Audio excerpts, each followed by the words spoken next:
Good morning বন্ধুরা, আজকে চলে এসেছি নতুন একটা টপিক নিয়ে। তো অনেকেই আমাকে মেসেজ করেছেন অবশ্য যে অনেকের কম্পিউটার অন হচ্ছে না, মানে পাওয়ার বাটন অন করার পরে তো সিপিইউতে তো লাইন আসছে, মানে এসএমপিএসের লাইন আসছে, এসএমপিএসের ফ্যান ঘুরছে, কিন্তু মাদারবোর্ডে কোনো কানেকশান আসছে না, ঠিক আছে?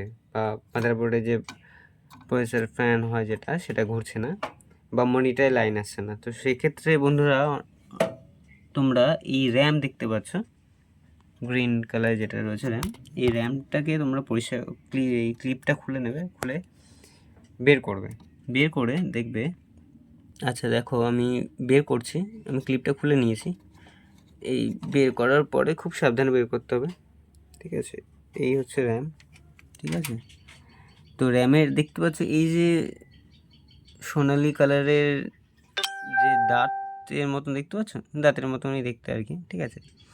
এটাকে খুব ধরে ধরে রবার বা এরেজার দিয়ে ভালো করে পরিষ্কার করে নেবে, এপিঠ ওপিঠ দুপিঠ, ঠিক আছে? অনেক সময় কি হয়, এই যে পিতলের মতন যে জায়গাটা দেখতে পাচ্ছ, এখানে ময়লা জমে যায়, ঠিক আছে? এটা লেয়ার জমে যায়, সেই কারণে কম্পিউটার অন হয় না, মনিটর অন হয় না, বা মাদারবোর্ডে লাইন আসে না, বা প্রবলেম হয়।